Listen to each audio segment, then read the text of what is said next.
ഒരുമിച്ചിരുത്തിയ നിങ്ങളെ ഹൃദയപൂർവ്വം ഞാൻ അഭിവാദ്യം ചെയ്യുകയാണ്. നമ്മുടെ നാട്ടിൽ പക്ഷെ ഇപ്പോൾ അങ്ങനെയല്ല കാര്യങ്ങൾ പോയിക്കൊണ്ടിരിക്കുന്നത്. നാട്ടിൽ മനുഷ്യരുടെ മനസ്സിലൊക്കെ മതിൽക്കെട്ടുകൾ ഉയരുകയാണ്. വാഴുകയെന്നുള്ളോർ ആ വാക്ക് കേട്ടാറേ ഭരതനും ഞെട്ടിത്തെറിക്കുന്നേ, വേണ്ട എനിക്കൊട്ടും വേണ്ട രാജാവിൻ്റെ പട്ടം എന്നേറ്റു പറയുന്നേ, ആകുലം തന്നിലൻ താതനെ മുക്കി കൊന്നതിൻ ഹേതുവതാണല്ലോ, അർഹിച്ച ജ്യേഷ്ഠനെ കാട്ടിൽ വിട്ടിട്ട് അധികാരിയാവാൻ ഞാനില്ലല്ലോ എന്നത് ഒരു മാപ്പിളപ്പാട്ടാണ്. ആ കവിത എഴുതിയ OM എന്ന് പേരുള്ള കവിയുടെ നാട്ടുകാരൻ ഒരാൾ ഇവിടെ ഉണ്ട്. പ്രിയപ്പെട്ട ഹാരിസ്ക കരുവാരകുണ്ടുകാരനാണ്. ഈ മാപ്പിളപ്പാട്ടിലെ ഭരതൻ ഏത് പ്രവാചകനാണ്, ഏത് വിശുദ്ധ വേദഗ്രന്ഥത്തിലാണ് നിങ്ങൾ ആ മനുഷ്യന്റെ പേര് വായിച്ചത്? നല്ല പടപ്പാട്ടിന്റെ ഈണത്തിൽ എഴുതിയിട്ടുള്ള ആ മാപ്പിളപ്പാട്ടിൽ സൂചിപ്പിക്കുന്ന ഭരതൻ ഒരു പ്രവാചകനല്ല, ഒരു മുസ്ലിമല്ല. ആ ഭരതൻ ഭഗവാൻ ശ്രീരാമന്റെ ജ്യേഷ്ഠനാണ്.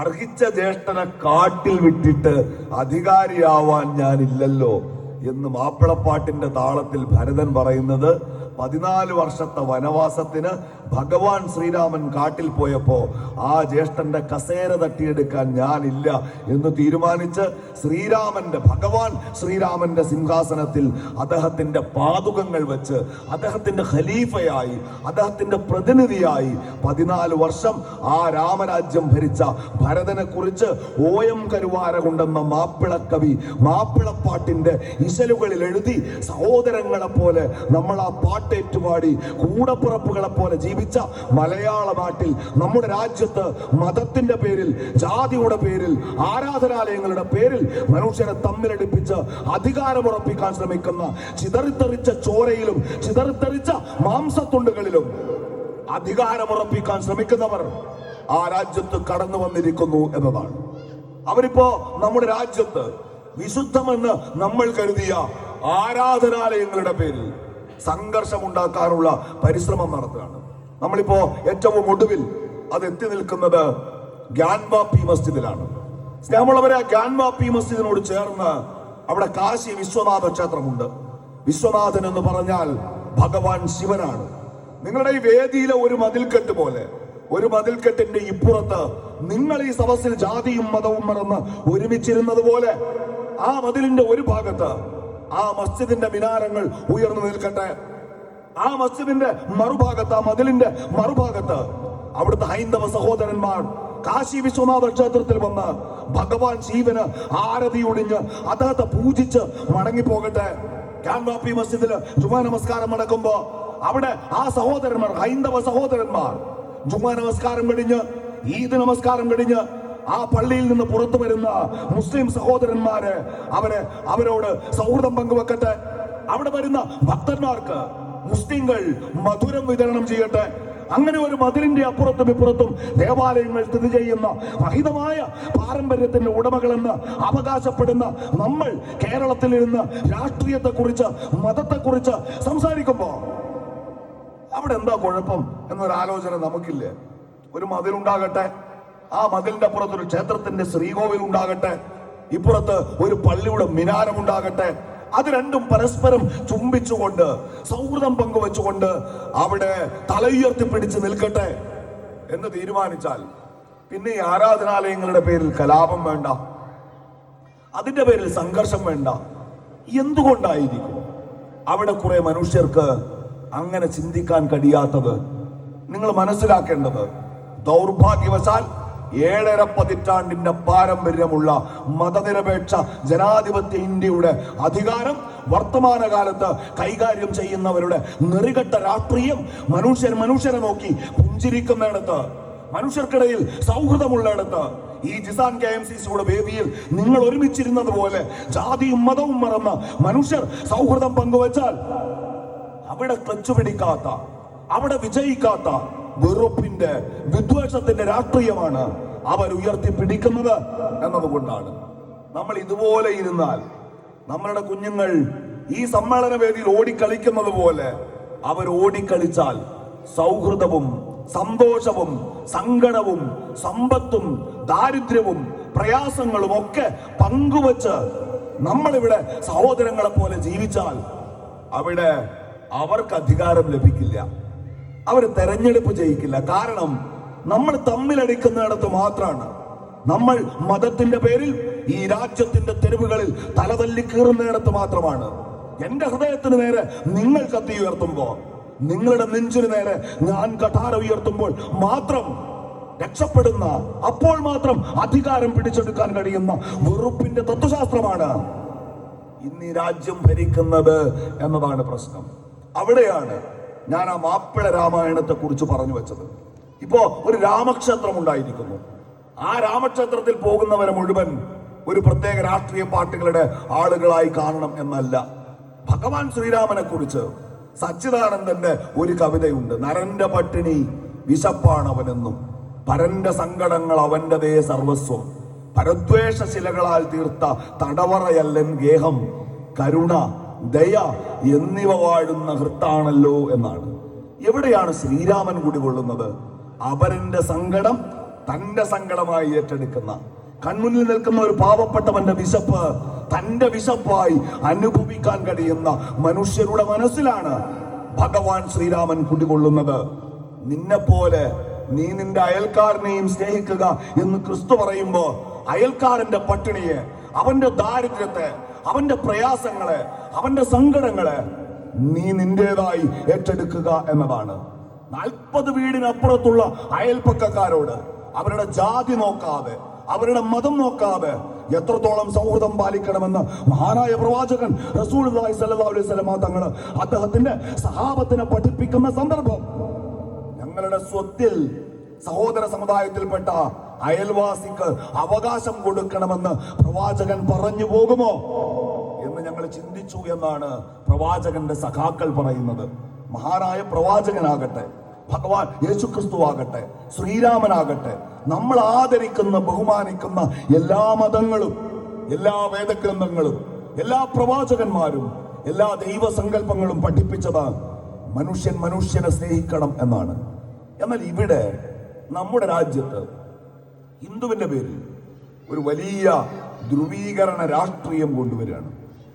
ഇപ്പോൾ യാൻവാപ്പി മസ്ജിദ് തകർത്ത് അവിടെ ശിവക്ഷേത്രം ഉയർത്തും എന്ന് സംഘപരിവാർ പ്രഖ്യാപിക്കുമ്പോ നമ്മൾ വിചാരിക്കരുത് ഭഗവാൻ ശിവനോടുള്ള പ്രണയത്തിന്റെ പേരിലാണ് അവരിത് ചെയ്യുന്നത് എന്ന്.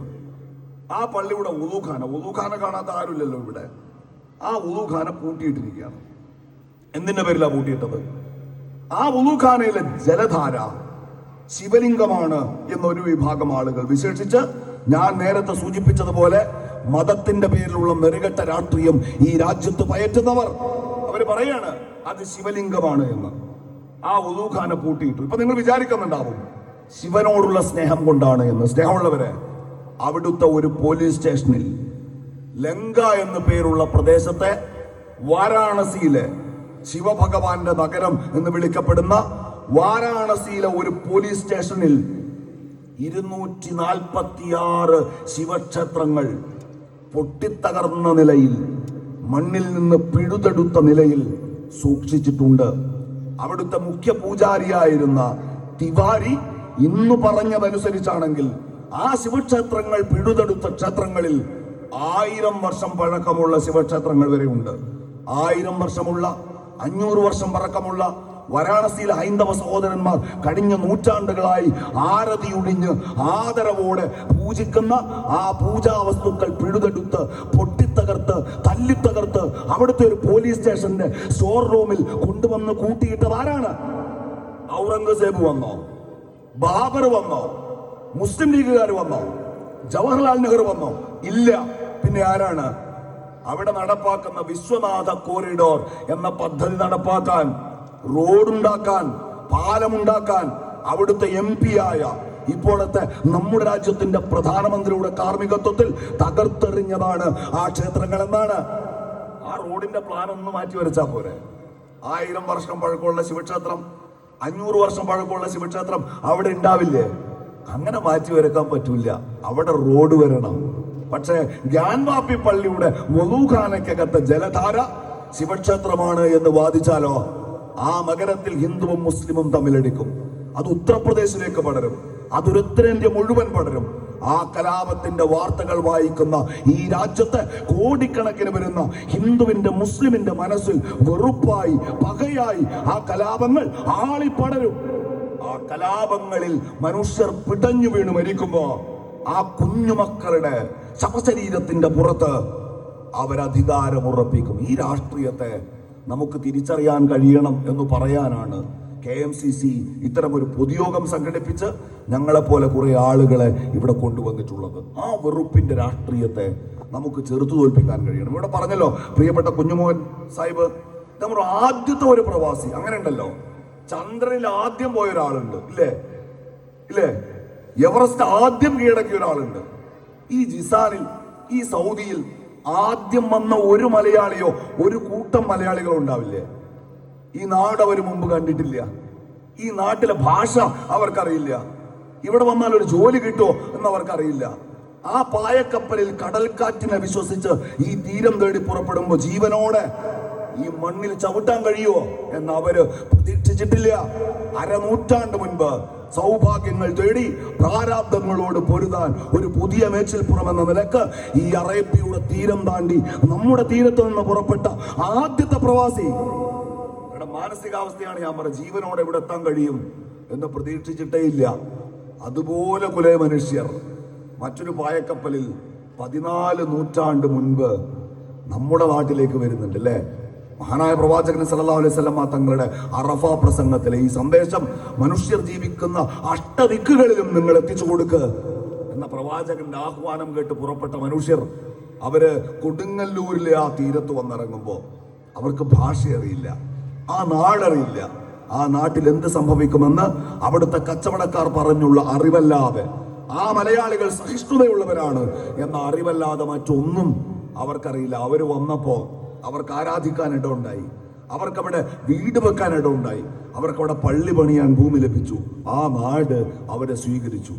അങ്ങനെ മഹത്തായ കടൽ കടന്നു വന്ന മതങ്ങളെ മുഴുവൻ സ്വീകരിച്ച ഒരു മഹത്തായ പാരമ്പര്യം മലയാള നാടിനുണ്ടായത് കൊണ്ടാണ്. തലമുറകളിലൂടെ ആ മഹത്തായ പാരമ്പര്യത്തെ വെറുപ്പിന്റെ രാഷ്ട്രീയത്തിന് വിട്ടുകൊടുക്കാതെ മലയാളക്കര ഉയർത്തിപ്പിടിച്ചത് കൊണ്ടാണ് ഈ പ്രവാസ ലോകത്ത് പോലും ജാതിയും മതവും രാഷ്ട്രീയവും മറന്ന് നിങ്ങൾക്ക് ഒരുമിച്ച് നിൽക്കാൻ കഴിയുന്നത്. ആ വെറുപ്പിനെ തെറുത്തു തോൽപ്പിക്കാനുള്ള പോരാട്ടത്തിന് നേതൃത്വം കൊടുക്കേണ്ടവർ മലയാളികളാണ്. ആ പോരാട്ടത്തിൽ മഹത്തായ ഒരു മാതൃക തീർത്തുകൊണ്ട് വൈവിധ്യപൂർണമായ ഈ സദസ്സ് സംഘടിപ്പിക്കുന്നതിലൂടെ ആ പോരാട്ടത്തിന് അണിനിരക്കാനുള്ള അർഹതയും നിങ്ങളുടെ ഒരു അംഗീകാരവും പ്രിയപ്പെട്ട ജിസാൻ KMCC തെളിയിക്കുകയാണ്. അതുകൊണ്ട് തന്നെ ഈ പരിപാടിയിൽ പങ്കെടുക്കുമ്പോൾ വലിയ സന്തോഷമാണുള്ളത്. ഈ രാഷ്ട്രീയം ഇപ്പോ നമ്മുടെ നാട്ടിൽ എനിക്ക് 20 മിനിറ്റിൽ അവസാനിപ്പിക്കണമെന്നാണ്. എൻ്റെ 20 മിനിറ്റ് ആയി കഴിഞ്ഞു. ഏകദേശം ഒരു 5 മിനിറ്റ് കൂടി എടുക്കണം. ഒരു തെരഞ്ഞെടുപ്പ് നമ്മുടെ രാജ്യത്ത് വരാനിരിക്കുകയാണ്. ആ തെരഞ്ഞെടുപ്പിന്റെ ഒരു പ്രാധാന്യം ഞാൻ നേരത്തെ പറഞ്ഞ ആ രാഷ്ട്രീയം ഒരു ഭാഗത്ത്, മറുഭാഗത്തോ ഞാൻ സൂചിപ്പിച്ച ഈ സ്നേഹത്തിന്റെ, നമ്മളെപ്പോലെയുള്ള മനുഷ്യർ സമാധാനപരമായി ജീവിക്കുന്ന രാഷ്ട്രീയം മറുഭാഗത്ത്. ഈ സദസ്സിൽ ഇങ്ങനെ ഈ മക്കളുടെ അവരുടെ കളിച്ചിരികൾ, അവരുടെ പൊട്ടിച്ചിരികൾ, അവരുടെ കൂക്കുവിളികളൊക്കെ കേൾക്കുന്നുണ്ട്. ഇപ്പോൾ ആ കുട്ടികൾ ഇവിടെയാണ്. ഞാൻ അവസാനിപ്പിക്കണം. കുറച്ചു മുമ്പ് ആ കുട്ടികൾ അവിടെയിരുന്നു.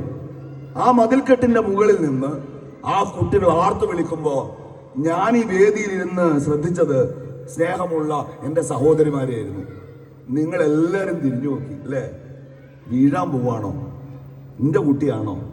ആ ബേജാറ് നിങ്ങൾ കൽബിന്ന് ഒരിക്കലും പോവില്ല. അമ്മ എന്ന ആ വാക്കിന്, ഉമ്മ എന്ന വാക്കിന് ജാതി മതം ഒന്നുമില്ല. നിങ്ങളുടെ കൂട്ടത്തിൽ നിന്ന് എല്ലാവരും തിരിഞ്ഞു നോക്കി, അല്ലേ? അവിടെ നിന്ന് കാല് തെറ്റി വീഴരുത്. അങ്ങനെ വീണാൽ നിങ്ങൾക്ക് സഹിക്കാൻ കഴിയില്ല. ഈ രാജ്യത്തെ 2047 ഒരു വികസിത രാജ്യമാക്കി പ്രഖ്യാപിക്കുമെന്ന് പറഞ്ഞ് ജാതിയും മതവും പറഞ്ഞ് നമ്മുടെ വോട്ട് പിടിക്കാൻ ഇറങ്ങിയവരാരാണ് എന്ന് നിങ്ങൾക്ക് ബോധ്യപ്പെടാനാണ് ഞാൻ ആ അമ്മമാര് അത്ര ഒരു ഫിക്കർ ഒരുപക്ഷെ നമ്മൾ പുരുഷന്മാർക്ക് ഉണ്ടാവണമെന്നില്ല. അതൊരു വലിയ വേദനയാണ്, അതൊരു വലിയ വികാരമാണ്. എൻ്റെ പ്രിയപ്പെട്ട സഹോദരിമാരെ, ഞാൻ നിങ്ങളോട് അതുപോലെ ഒരു ഉമ്മയുടെ കഥ പറയാണ്. ആ ഉമ്മ 2002 ഗുജറാത്തിൽ ജീവിച്ച ഒരു ചെറുപ്പക്കാരിയാണ്. അവിടെ മതത്തിന്റെ പേരിൽ ഒരു വലിയ കലാപം നടക്കുമ്പോൾ കണ്ണിൽ കാണുന്നവരെ മുഴുവൻ വെട്ടിക്കൊലപ്പെടുത്തുന്ന, പച്ചയ്ക്ക് കൊളുത്തുന്ന, നിറഗർഭിണിയുടെ വയറ് ത്രിശൂലം കൊണ്ട് പിളർന്ന് ഗർഭസ്ഥ ശിശുവിനെ അതിൽ നാട്ടി നിർത്തി പച്ചയ്ക്ക് കത്തിക്കുന്ന ആൾക്കൂട്ടം, ചോരയുടെ മണം പിടിച്ച് ഗുജറാത്തിന്റെ തെരുവുകളിൽ അലഞ്ഞു നടന്ന 2002 ആ കലാപകാരികളിൽ നിന്ന് രക്ഷപ്പെടാൻ ഒരു പെണ്ണ് അവൾ കുടുംബാംഗങ്ങളോടൊപ്പം അഭയാർത്ഥിയായിട്ട് രാത്രി ഒറ്റയ്ക്ക് സഞ്ചരിക്കുകയാണ്. അങ്ങനെ പോകുമ്പോൾ അവരൊരാൾക്കൂട്ടത്തിൻ്റെ കയ്യിൽ കിട്ടും. ആ സംഘത്തിൽ അവളുണ്ട്, അവളുടെ ഉമ്മയുണ്ട്, അവളുടെ 2 സഹോദരിമാരുണ്ട്, അവളുടെ 3 വയസ്സുള്ള പെൺകുട്ടിയുണ്ട്. ആ സഹോദരി 5 മാസം ഗർഭിണിയാണ്. ആ വന്ന ആൾക്കൂട്ടത്തിൽ അവൾക്കറിയാവുന്ന ആളുകളാണ്. അവളുടെ വീട്ടിൽ പാല് തരുന്നവൾ, അദ്ദേഹത്തെ അവൾ ചാച്ച എന്നാണ് വിളിക്കുക. പേരറിയാവുന്ന, എന്നും കാണുന്ന, പുഞ്ചിരിക്കുന്ന അയൽവാസികളായ പുരുഷന്മാരുടെ സംഘത്തെ മുന്നിൽ കണ്ടപ്പോൾ ആ പെൺകുട്ടി ആശ്വസിച്ചു. ഞാൻ എനിക്ക് പരിചയമുള്ളവരുടെ മുന്നിലാണ് എത്തിയിട്ടുള്ളത്, ഇവരെന്നെ രക്ഷിക്കും എന്ന് വിചാരിച്ചു. പക്ഷെ സംഭവിച്ചത് നേരെ തിരിച്ചാണ്. ഉമ്മയെ, സഹോദരിമാരെ, ആ പെൺകുട്ടിയെ ക്രൂരമായി ആ പുരുഷന്മാരുടെ സംഘം അവിടെ ബലാത്സംഗം ചെയ്തു. ആ കൂട്ടത്തിലുണ്ടായിരുന്ന 13 പുരുഷന്മാരെ മിനിറ്റുകൾക്കുള്ളിൽ ആ ആൾക്കൂട്ടം കൊത്തി നുറുക്കി കൊലപ്പെടുത്തി. 5 മാസം ഗർഭിണിയായ നമ്മുടെ കഥാനായികയെ അവർ ക്രൂരമായി ബലാത്സംഗം ചെയ്തു. ഒടുവിൽ ആ പെൺകുട്ടിയുടെ 3 വയസ്സുള്ള സ്വാലിഹ എന്ന കുഞ്ഞിനെ കയ്യിൽ ഇങ്ങനെ ഉയർത്തിപ്പിടിച്ച്, കാലിൽ തൂക്കി തലയ്ക്ക് മുകളിൽ ഇങ്ങനെ ഉയർത്തിപ്പിടിച്ച് ആ കൊലപാതകികളുടെ, അക്രമികളുടെ സംഘം നിൽക്കുകയാണ്. എൻ്റെ പ്രിയപ്പെട്ട ഉമ്മമാരെ, ഞാൻ നിങ്ങളോട് പറഞ്ഞു, നിങ്ങളുടെ കുട്ടികൾ അവിടെ ആർത്ത് കളിക്കുമ്പോൾ, അവരവിടെ ഓടിക്കളിക്കുമ്പോൾ 1 മിനിറ്റിൽ 10 വട്ടമെങ്കിലും നിങ്ങൾ ആ മക്കൾക്ക് നേരെ തിരിഞ്ഞു നോക്കാറുണ്ട്. അങ്ങനെ ഒരു ഉമ്മയുടെ, അങ്ങനെ ഒരു അമ്മയുടെ മനസ്സോടെ വേണം ഞാൻ ഈ പറയുന്ന ദൃശ്യം നിങ്ങൾ മനസ്സിൽ സങ്കല്പിക്കാൻ. ഒരാളിൻ്റെ കയ്യിൽ ഇങ്ങനെ കാലിൽ തൂക്കി പിടിച്ച അവസ്ഥയിൽ 4 വയസ്സുള്ള ഒരു പൊന്നുമോനുടെ പ്രാണൻ, എൻ്റെ കുഞ്ഞിനെ കൊല്ലരുതെന്ന് കാൽക്കൽ വീണ് കിടന്ന് അപേക്ഷിക്കുന്ന ആ ഉമ്മ, നിങ്ങൾ വിചാരിക്കുന്നുണ്ടോ ആ അപേക്ഷ കേട്ട് വന്നില്ല? തറയിലേക്ക് ഒരൊറ്റ അടിയാണ് തേങ്ങയുടെ ആ പൂക്കുല ചിതറിത്തെറിക്കും പോലെ 4 വയസ്സുള്ള പൊന്നുമോളുടെ ചോരക്കുഞ്ഞിന്റെ തലച്ചോറ് ചിതറിത്തെറിക്കുന്നത് കണ്ട് ആർത്തട്ടഹസിച്ച ഒരാൾക്കൂട്ടം. അവള് ബോധരഹിതയായി പോയി. മിനിറ്റുകൾക്കുള്ളിൽ പിടഞ്ഞെഴുന്നേറ്റ് വസ്ത്രം ധരിച്ച് അടുത്തുള്ള പോലീസ് സ്റ്റേഷനിൽ പോയിട്ട് തന്നെ ഉപദ്രവിച്ചവരുടെ പേര് പറയാണ്. ആ പോലീസ് സ്റ്റേഷനിൽ ഇരിക്കുന്ന SI ആ പെൺകുട്ടിയെ ആട്ടിപ്പായി കാണും. അവിടെ നിന്ന് അപമാനിതയായി തൻ്റെ മകളെ നഷ്ടപ്പെട്ട, കൂടപ്പിറപ്പുകളെ നഷ്ടപ്പെട്ട, ഉമ്മയെ നഷ്ടപ്പെട്ട, ബന്ധുക്കളെ നഷ്ടപ്പെട്ട, ക്രൂരമായി ബലാത്സംഗം ചെയ്യപ്പെട്ട വേദനിപ്പിക്കുന്ന അനുഭവം ഈ രാജ്യത്തെ ഒരു പോലീസ് സ്റ്റേഷനിൽ പോയി പറയുമ്പോൾ ആട്ടിയിറക്കപ്പെട്ട ആ പെൺകുട്ടിയുടെ നീതിക്ക് വേണ്ടിയുള്ള പോരാട്ടം അത് അവിടെ ആരംഭിക്കാണ്. 22 വർഷങ്ങൾക്ക് ശേഷം കോടതി ആ പ്രതികളെ ശിക്ഷിച്ചു. അവർ ജയിലിൽ പോയി. കുറെ വർഷം കഴിഞ്ഞപ്പോൾ 2022 ഓഗസ്റ്റ് 15 ഈ രാജ്യം അതിന്റെ 75ാമത്തെ സ്വാതന്ത്ര്യ ദിനം ആഘോഷിക്കുമ്പോൾ രാജ്യം ഭരിക്കുന്നവർ ആ കേസിലെ പ്രതികളെ പുറത്തുവിട്ടു. അവരുടെ പോരാട്ടം ആരംഭിച്ചു. ഒരാഴ്ച മുൻപ് പുറത്തു വന്ന പ്രതികൾ വീണ്ടും ജയിലിലേക്ക് മടങ്ങി. ഇന്ന് അതിലൊരു പ്രതിയെ, പ്രദീപ് തൊഗാഡിയ എന്ന് പേരുള്ള ആളെ ഗുജറാത്തിലെ ഗവൺമെന്റ് പരോളിൽ വിട്ടിരിക്കുകയാണ്. ഇത്രയും അവിടെ സംഭവിച്ചു കഴിഞ്ഞു. അങ്ങനെയുള്ള മനുഷ്യർ, അങ്ങനെയുള്ള കൂട്ടക്കൊല നടത്തിയവരെ സ്ഥാനാർത്ഥികളാക്കുന്ന, അവരുടെ പ്രചരണത്തിന് ഉപയോഗിക്കുന്ന ഒരു പാർട്ടി ഒരു ഭാഗത്ത്, നിങ്ങൾ മുസ്ലിം ആയിക്കോ, നിങ്ങൾ ഹിന്ദു ആയിക്കോ, നിങ്ങൾ കോൺഗ്രസോ കമ്മ്യൂണിസ്റ്റോ മുസ്ലിം ലീഗോ ആയിക്കോ, 4 വയസ്സുള്ള ഒരു കുഞ്ഞിനെ തലയിൽ തൂക്കി പിടിച്ചു നിൽക്കുമ്പോൾ കാൽക്കൽ വീണ കുഞ്ഞിന്റെ പ്രാണന് വേണ്ടി അതിന്റെ പെറ്റുമ്മ, പെറ്റ തള്ള അപേക്ഷിക്കുമ്പോൾ ആ പ്രാണൻ തിരിച്ചു കൊടുക്കാനുള്ള, ആ കുഞ്ഞിനെയെങ്കിലും കൊല്ലാതിരിക്കാനുള്ള കാരുണ്യം ഒരു മനുഷ്യനിൽ നിന്ന് നിങ്ങൾ പ്രതീക്ഷിക്കില്ല. അയാൾ ഏത് മതക്കാരനും ആവട്ടെ, അയാളുടെ പാർട്ടി ഏതും ആവട്ടെ, അത്രയും കാരുണ്യം ഒരു മനുഷ്യൻ എന്ന് വിളിക്കുന്ന ഒരാളിൽ നിന്ന് നമ്മൾ പ്രതീക്ഷിക്കില്ലേ? അതുപോലും ഇല്ലാത്തവരാണ്, ആ പ്രതികളെ സ്വതന്ത്രരാക്കിയവരാണ് ഈ രാജ്യം ഭരിക്കുന്നത് എന്ന് ചിന്തിക്കുമ്പോൾ നമുക്ക് ഒരു കാര്യം ഇവിടെ തീരുമാനിക്കാൻ കഴിയും. ഞാൻ ഹിന്ദുവാണ്, രാമനെ പൂജിക്കുന്ന, ശ്രീകൃഷ്ണ ഭഗവാനിൽ വിശ്വസിക്കുന്ന ഒരു ഹിന്ദുവാണ്. ഞാൻ ഏകദൈവ വിശ്വാസിയായ ഒരു മുസ്ലിമാണ്. ഞാൻ ക്രിസ്തു ദൈവപുത്രനാണ് എന്ന് വിശ്വസിക്കുന്ന ഒരു ക്രിസ്ത്യാനിയാണ്. എൻ്റെ ഭാഷ ഏതുമാകട്ടെ, എൻ്റെ മതം ഏതുമാകട്ടെ, 4 വയസ്സുള്ള ചോര കുഞ്ഞിനോട് കാരുണ്യം കാണിക്കാത്തവരുടെ രാഷ്ട്രീയത്തെ വരാനിരിക്കുന്ന ലോക്സഭാ തെരഞ്ഞെടുപ്പിൽ ഇന്ദ്രപ്രസ്ഥത്തിലെ അധികാര കസേരയിൽ നിന്ന് അടിച്ചു പുറത്താക്കിയിട്ടല്ലാതെ വിശ്രമമില്ല എന്ന് തീരുമാനിക്കാൻ ഈ ഉള്ളവന്റെ ഈ ചെറിയ വാക്കുകൾ നിങ്ങൾക്ക് പ്രചോദനമാകട്ടെ എന്ന് ഞാൻ ആഗ്രഹിക്കുകയാണ്. അവരിപ്പോൾ കേരളത്തിലേക്കും വരികയാണ്. കേരളത്തിലിപ്പോൾ കഴിഞ്ഞ ദിവസം ഒരു കേന്ദ്രമന്ത്രി വന്ന് പ്രസംഗിച്ചു. പ്രസംഗം കഴിഞ്ഞപ്പോൾ ഒരു ഭാരത് മാതാ കീ ജയ് എന്ന് വിളിച്ചു കൊടുത്തു. അപ്പോൾ സദസ്സിൽ എല്ലാവരും ഏറ്റുവിളിച്ചില്ല. അപ്പോൾ അവരെ വേദിയിൽ നിന്നിട്ട് മന്ത്രി ചോദിക്കണം, എന്താണ് ആ മഞ്ഞ ഷർട്ടിട്ട പെണ്ണിന് ഭാരത് മാതാ കീ ജയ് വിളിക്കാൻ ഒരു പ്രയാസം? വീണ്ടും വിളിക്കുകയാണ്. അവസാനത്തെ ആളും എഴുന്നേറ്റ് നിൽക്കുന്നത് വരെ ഭാരത് മാതാ കീ ജയ് എന്നാണ്. അത് ഏറ്റുവിളിച്ചില്ലെങ്കിൽ എന്താണ്? നിങ്ങൾ പാകിസ്ഥാനിൽ പോയിക്കോ, നിങ്ങൾ രാജ്യദ്രോഹിയാണ് എന്നാണ്. ജയ് ഹിന്ദുസ്ഥാൻ കീ ജയ് എന്ന് വിളിച്ചാൽ പോരാ, ജയ് ഹിന്ദ് എന്ന് പറഞ്ഞാൽ പോരാ. ഇവര് വിളിച്ചു തരുന്ന ഈ ഭാരത് മാതാ കീ ജയ് തന്നെ ഏറ്റുവിളിക്കണം. അത് BJPയുടെ സംഘപരിവാറിന്റെ പ്രകടനം തുടങ്ങുമ്പോൾ വിളിക്കുന്ന മുദ്രാവാക്യം. അത് ഏറ്റുവിളിക്കാൻ സൗകര്യമില്ല. അത് ഏറ്റുവിളിക്കാത്തതിന്റെ പേരിൽ ആരെങ്കിലും പുറത്താക്കുമോ? തോന്നലാണ്. അങ്ങനെയൊന്നും നിങ്ങൾ പേടിക്കണ്ട, അങ്ങനെയൊന്നും നമ്മൾ വിട്ടുകൊടുക്കില്ല. ആ രാജ്യത്തോട് സ്നേഹമുള്ളവരാര് സ്നേഹമില്ലാത്തവരാര് എന്ന് തീരുമാനിക്കുന്നത് ഇവരല്ല, നിങ്ങളുടെ പൂർവികന്മാർ. ആ രാജ്യത്തിന്റെ സ്വാതന്ത്ര്യത്തിന് വേണ്ടി ബ്രിട്ടീഷുകാരന്റെ ബൂട്ട്, അവന്റെ വെടിയുണ്ട ഇടനെഞ്ചിൽ ഏറ്റുവാങ്ങിയവരാണ്. ഒരു പ്രത്യേക സമുദായത്തിൽ പെട്ടുപോയത് കൊണ്ട് നിങ്ങൾ അടിച്ചു പുറത്താക്കി നിങ്ങൾ ഭയക്കുന്നുണ്ടോ? ഞാൻ നിങ്ങളോട് പറയാണ്, നിങ്ങളുടെ പൂർവികന്മാർ ഇടനെഞ്ചിൽ അവരുടെ വെടിയുണ്ടകളും ബൂട്ടീസും ഏറ്റുവാങ്ങിയവരാണ്. ഈ പറയുന്നവരുടെ പൂർവികൻ രാജ്യം സ്വതന്ത്രമാകുന്ന 47 ഓഗസ്റ്റ് 15 വരെ ബ്രിട്ടീഷുകാരോട് എല്ലാ മാസവും മുടങ്ങാതെ രാജ്യത്തിന്റെ സ്വാതന്ത്ര്യ സമരത്തെ ഒറ്റുകൊടുക്കാൻ പ്രതിമാസം 60 രൂപ പെൻഷൻ വാങ്ങിയ ആളാണ്. 60 റുപ്യല്ലേ ഷിബു സാഹിബേ, ഇതിപ്പോ വല്ലാണ്ട് പറയാനുണ്ട് എന്ന് ചോദിച്ചാൽ, അയാൾ അത് വാങ്ങുന്ന കാലത്ത് 1 പവൻ സ്വർണത്തിന് 2.25 റുപ്യ വിലയുണ്ടായിരുന്നുള്ളൂ എന്നാണ്. അങ്ങനെ വാങ്ങിയ മാപ്പപേക്ഷ ബ്രിട്ടീഷുകാർക്ക് പ്രണയലേഖനങ്ങൾ പോലെ എഴുതിയ, ജീവിതാവസാനം വരെ സാമ്രാജ്യത്വ ശക്തികളുടെ ചെരുപ്പ് നക്കി നാവ് വഴുവഴുത്തു പോയ ഒരുത്തൻ്റെയും മുൻപിൽ ആ രാജ്യത്തിന്റെ അഭിമാനം അടിയറ വയ്ക്കില്ല എന്നുകൂടി പ്രഖ്യാപിക്കുകയാണ്. അതോടൊപ്പം ഈ പോരാട്ടത്തെ നമുക്ക് ഒരുമിച്ച് മുന്നോട്ട് കൊണ്ടുപോകാൻ കഴിയണം. ഞാൻ അവസാനിപ്പിക്കുന്നു. ഇവിടെ ഞാൻ കാണുന്ന ഈ സൗഹൃദം എന്നെ വല്ലാതെ ആവേശം കൊള്ളിക്കുന്നുണ്ട്. ആ സദസ്സിൽ കാണുന്ന എൻ്റെ സഹോദരിമാർ, സഹോദര സമുദായത്തിൽപ്പെട്ട എൻ്റെ സഹോദരിമാർ, അവരെ കാണുമ്പോൾ അനൽപമായ സന്തോഷം തോന്നുന്നുണ്ട്. ജിസാനിലെ KMCC പ്രവർത്തകന്മാരോട് ഞാൻ പറയുന്നത്, നിങ്ങൾ നൽകിയ ആ കുറിപ്പ്, നിങ്ങളെക്കുറിച്ച് എനിക്ക് അഭിമാനം ഉണ്ടാക്കുക. നമ്മൾ പറയുന്ന ഒരു വാക്ക് പോലും അവരുടെ മനസ്സിനെ വേദനിപ്പിക്കരുത്. ഈ ജിസാനിലെ ഈ സമ്മേളന വേദിയിൽ പ്രിയപ്പെട്ട KMCCക്കാരെ, നിങ്ങൾ ഭൂരിപക്ഷമാണ്. പക്ഷേ ഇവിടുത്തെ ന്യൂനപക്ഷത്തെക്കുറിച്ച് നിങ്ങൾക്കുള്ള ആ ചിന്തയുണ്ടല്ലോ, അതൊരിക്കലും നഷ്ടപ്പെടാതെ കാത്തു സംരക്ഷിക്കണം. ആ ചിന്തയാണ് കൂട്ടത്തിൽ എണ്ണം കുറഞ്ഞു പോയവൻ്റെ, കൂട്ടത്തിൽ ഒറ്റപ്പെട്ടു പോയവൻ്റെ, കൂട്ടത്തിൽ അരികുവൽക്കരിക്കപ്പെട്ടു പോയവൻ്റെ, ഇതെൻ്റെ ഇടമല്ലല്ലോ എന്ന് തോന്നുന്ന അവൻ്റെ അപകർഷതാബോധത്തെ അഡ്രസ് ചെയ്യുന്ന രാഷ്ട്രീയമാണ് ഇന്ത്യൻ യൂണിയൻ മുസ്ലിം ലീഗിൻ്റെ രാഷ്ട്രീയം. ആ രാഷ്ട്രീയത്തെ ഈ പ്രവാസ ലോകത്തും നെഞ്ചേറ്റുന്ന ജിസാൻ KMCCയുടെ പ്രവർത്തകന്മാരെ ആദരവോടെ അഭിവാദ്യം ചെയ്തുകൊണ്ട് അവസാനിപ്പിക്കുന്നു. ജയ് ഹിന്ദ്, ജയ് മുസ്ലിം ലീഗ്.